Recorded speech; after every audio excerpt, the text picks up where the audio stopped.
চাঁদাবাজি বন্ধ করুন, না হলে দেশব্যাপী শক্ত প্রতিরোধ। ক্ষমতাসীনদের চূড়ান্ত হুঁশিয়ারি দিলেন ডাক্তার শফিকুর রহমান। আসসালামু আলাইকুম। নির্বাচন তো হয়েছে, কিন্তু জনগণের রায় কি প্রতিফলিত হয়েছে? এমন প্রশ্ন তুলে এবার সরকারের বিরুদ্ধে রাজপথে শক্ত প্রতিরোধের ডাক দিলেন জামায়াতে ইসলামীর আমির ডাক্তার শফিকুর রহমান।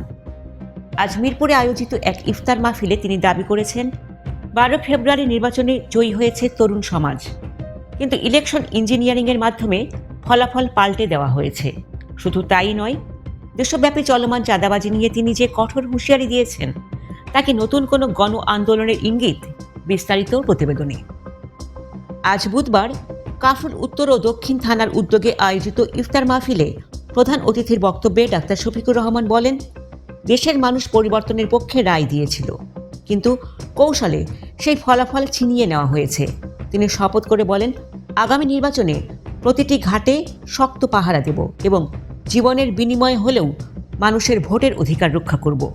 তিনি স্পষ্ট জানিয়ে দেন, সংসদকে তিনি কেবল বক্তৃতার মঞ্চ বানাবেন না, বরং জনগণের অধিকার আদায়ের মূল কেন্দ্র হিসেবে গড়ে তুলবেন। বর্তমানে সারা দেশে সাধারণ মানুষের নাভিশ্বাস উঠেছে চাঁদাবাজির কারণে।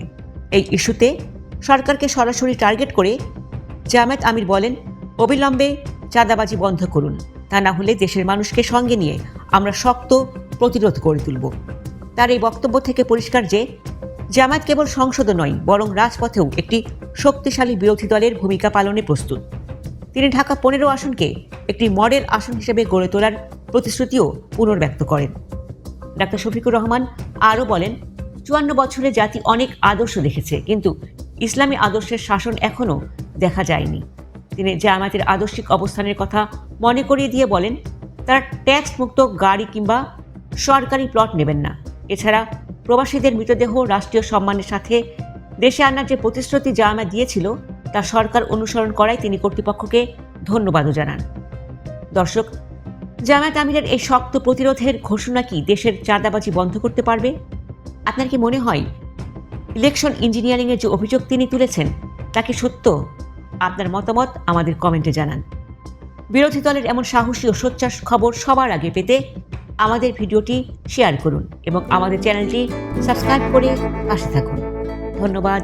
আল্লাহ হাফেজ।